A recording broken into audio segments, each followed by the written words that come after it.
अस्सलाम वालेकुम जी, welcome back to another video English with Rahil sir. आज के टॉपिक में हम बात करने वाले हैं रॉबर्ट फ्रॉस्ट की एक पोइम है, बहुत फेमस पोइम है द सिल्कन टेंट। अब सिल्कन टेंट का जो ओवरव्यू है वो इंट्रोडक्शन में आपको बता देता हूँ कि ये जो है राइटर जो है उसकी जो है वो महबूबा है, एक इसकी लवर है।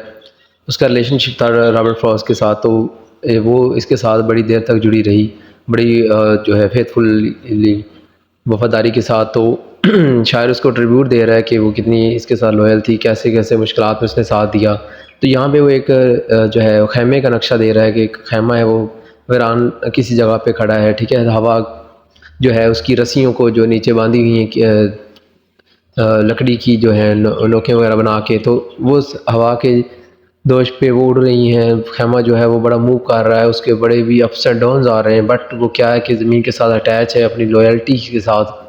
तो उसकी हवा जो है उसका कोई नुकसान उसको नहीं पहुंचा रही, क्योंकि वो अपनी जो है कायम दायम है अपनी बेस पे, वो अपनी कोशिश किए जा रहा है। तो यहाँ पे भी एक औरत एक लड़की की जो कंपेयर कर रहा है एक खैमे से सिल्कन टेंट जिसको कहते हैं, सिल्क का बना हुआ टेंट है। तो शुरू करते हैं इसकी summary.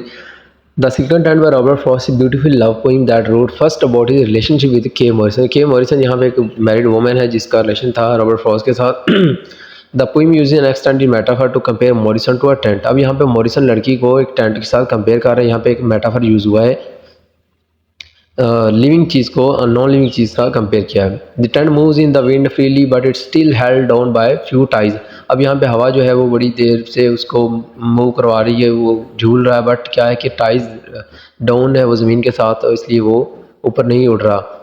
Those of thought and love, यहाँ पे वो प्यार और मोहब्बत सोचों को कह रहा है कि ये सारी चीज़ें जो जुड़े हुए हैं जो है मेरे साथ, इसलिए वो मूव नहीं कर रही। तो यहाँ पे इन सारी चीज़ों को कंपेयर कर रहा है वो सिल्कन टेंट के साथ। She remained married despite his प्रोटेस्टेशन। अब यहाँ पे वो मैरिड है, उस पर पाबंदी है, बट वो अभी तक स्टिल मेरे साथ है। He notes that the tent has a strong centre pole, कि जो है टेंट का वो एक दरमियानी जो है पोल वो बड़ा ही सख्त है, बड़ा वो मजबूत है। Which clearly size the symbol for Morrison soul, यहाँ पे वो मॉरिसन की जो रूह है उसको सेंटर पोल कह रहा है सिल्कन टेंट का। It just as steadfast and strong, ये बड़ा ही मजबूत है और स्टेडफास्ट है। अच्छा, in the poem The Second Tent, the poet is comparing the tent with the woman whom the poet loved. The summer breeze stirs the wind and tent and has dried the dew. अब यहाँ पे गर्मी की हवा चलती है, उसने तमाम जो है वो घास वगैरह को खुश्क कर दिया है जो ऊपर से शबनम होती है। when the dew has dried, जब शबनम पे जो है घास के ऊपर वो खुश्क हो चुकी है, the tent becomes tight। अब यहाँ पे जो है खैमा वो है बड़ा सख्त टाइट हो गया, and all its ropes so have become loose, इसलिए उसकी तमाम जो है रस्सियाँ हैं वो भी बड़ी ढीली पड़ गई हैं। And ropes move easily and gently, अब वो बड़ी आसानी के साथ और धीमे से वो लहरा रही हैं। Similarly when the women is free from her domestic duties, जब वो औरत अपनी घरेलू जिम्मेदारियों से आज़ाद हो जाती है, she freely goes here and there, वो आसानी से कहीं भी जा सकती है। यहाँ पे जो है खैमे की रस्सियों से वो कंपेयर कर रहा है औरत की जो घरेलू जो है जिम्मेदारियाँ हैं। द सीडर यानी centre pole in the centre has erected, उसने उठा दिया है द टेंट खैमे को, and the pole is the symbol of this sureness of the soul. अब यहाँ पे जो खैमे का जो सेंटर पोल है उसने उसको ऊपर इरेक्ट किया हुआ है। यहाँ पे वो जो है रूह है फीमेल की, उसको कह रहा है कि वो भी इसको ऐसे ही सिंबल है जो औरत को स्ट्रेट करता है, इरेक्शन देता है, मजबूत बनाता है। Like the sporting pole of the tent, जैसा कि खैमे का जो है स्पोर्टिंग पोल जो है उसका।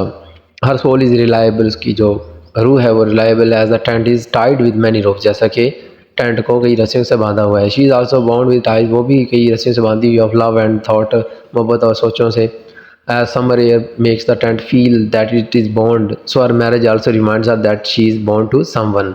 अब यहाँ पे जो है गर्मी की हवा बता रही कि वो उसको तंग कर रही है, तो जैसा कि उसकी जो है मैरिज हो चुकी है तो वो भी किसी के साथ बॉन्ड हो चुकी है। In the poem bondage mean the condition of being under some power or influence, यहाँ पे बॉन्ड का मतलब है किसी की ताकत के अंदर आना या इन्फ्लुएंस या असर के अंदर आना, किसी का असरअंदाज होना उस पर। इट रेफर्स टू मैरिज, इसकी शादी की तरफ रेफर कर रहा है। वॉज एंड हर हस्बैंड, और उसकी खान की तरफ। Both of them are bond by religious and social and legal obligation, वो दीनी और मजहबी और ये जिम्मेदारियाँ जो हैं कानूनी शर्री उसमें वो बंध गए हैं।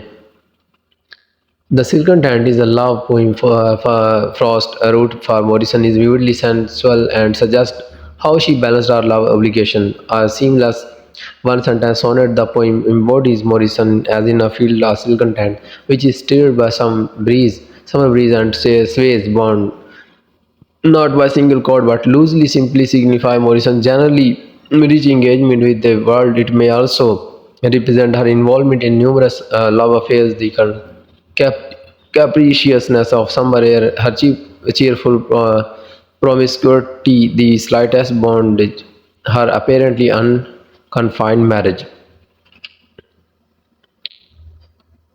यहाँ पे लास्ट जो है समरी का देखते हैं the poet conveys the sense of woman's character that she is involved in numerous love affairs she is capricious like the summer air, she is cheerfully promiscuous, she is apparently unconfined to her marriage, she is unobtrusively strong and sure of what she does, her love and thoughtfulness for others and her own happiness shines clearly. This content is an immense metaphor comparing a woman and tent in a multitude of ways. Relating this sonnet we can quote Frost remark, I prefer the scenic dog in poetry, that figure of speech in which we use a part of our whole. अब यहाँ पे इसका stanza stanza इसकी analysis देखते हैं और explanation देखते हैं।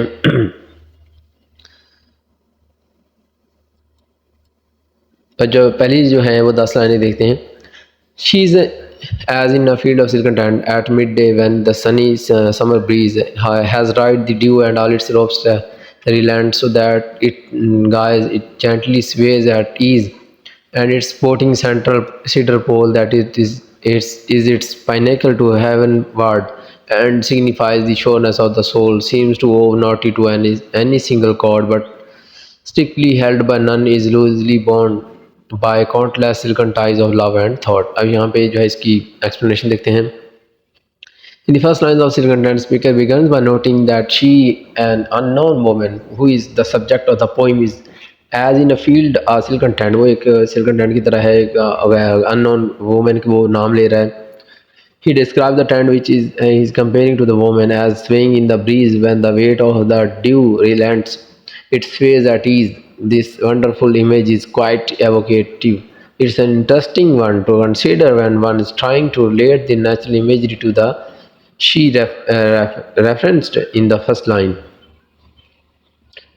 The center pole of the tent, the speaker says, is the symbol of the sureness of the soul. Her soul is powerful and inexhaustible. It's always here like a pinnacle to heavenward, supporting her. The poem woman is not held down by any single cord. The speaker says she is only loosely bound by countless silken ties of love and thought. Here the speaker is emphasizing how free this woman is. There is very little besides love and thought binding her. Here readers have related the poem to Frost's love affair with K. Morrison, who was married at the time. The ties could represent the bond that she does have to contend with in her life. उसके बाद जो आखिरी 4 लाइनें हैं उनका जो है translation explanation देखते हैं। To everything on earth the compass round and only by one's going slightly taut in the capriciousness of summer air is of the slightest bondage made aware. In the final 4 lines of the content, the speaker changes direction. This is known as the turn in a sonnet, rather than putting it between the 12th and 13th line as is in common in Shakespearean sonnet. Frost choose to put the turn between the octet and the quatrain as it's usually placed in Petrarchan sonnet. The speaker shifts to describe how impactful a single bond can be in one's life. The woman who is mostly free of all bonds has only one tie, her marriage, to concern herself with. He uses the same metaphor to depict this. If one string goes taut, then bondage is made away. Last पे इसका जो theme है वो देख लेते हैं poem the silken tent का। The overwhelming thematic concept of Frost the silken tent is love. यहाँ पे प्यार है वो वाहद एक थीम है इस पोइम का, जिसकी बेस पे वो एक सिल्कन टेंट को एक मेटाफोरिकली कंपेयर कर रहे हैं वोमेन से, मॉरिसन से जो इसकी लवर थी, एक्स लवर थी, अब उसकी मैरिज हो चुकी है। Another thematic conception is admiration. अब दूसरा जो थीम है वो है एडमायर करना, तारीफ करना। The speaker describes the women he loves in a beautiful and adoring way. वह बड़े खूबसूरत तरीके से उसको सजा रहा है, तारीफ़ कर रहा है उसकी, कि वो जब तक वो जो है वो अपनी ज़िम्मेदारियों में बंधी रहती तो वो एक सिल्कन टेंट की तरह रस्सियों से बंधी रहती। जब वो अब जो है वो ओस है जो है ड्यू ड्रॉप्स हैं वो खुश्क हो जाते हैं गर्मी की हवा से, तो जैसे वो उड़ने लगती है हवा से क्योंकि उसका वज़न कम हो जाता है, ख़त्म हो जाता है उसका वज़न। ऐसे ही जब वो फीमेल जो अपनी ज़िम्मेदारियों से जो है डोमेस्टिक ड्यूटीज़ को अदा करके जब वो आज़ाद हो जाती है तो वो भी ऐसे ही उड़ना चाहती है। यहाँ पे वो एक कंपैरिज़न दे रहा है। तो ये एक खूबसूरत जो पोइम थी रॉबर्ट फ्रॉस्ट की, अमेरिकन पोइट है ये द सिल्कन टेंट। आज हमने डिस्कस की इसकी summary, analysis, themes, stanza by stanza explanation. तो आई होप कि आपको इसकी जो है वो मुकम्मल तौर पर समझ आ गई होगी। आपने वीडियो को मुकम्मल तौर पर देखना है, इसको शेयर करना है, लाइक करना है, कमेंट करना, अपना जो है अपना इज़हार करना है अपनी मोहब्बत का आप लोगों ने कमेंट सेक्शन में। और हमारे चैनल को आपने सब्सक्राइब करना है, इसको शेयर करना है, बेल आइकन को क्लिक करना है ताकि आपको हर आने वाली वीडियो का नोटिफिकेशन जो है वो आसानी से मिल सके। तो आज की जो है वीडियो में हम इतना ही था। इंशाल्लाह अगली वीडियो में जो है मुलाकात होगी। तो this is all about today's lecture. So have a good day. अल्लाह हाफिज़।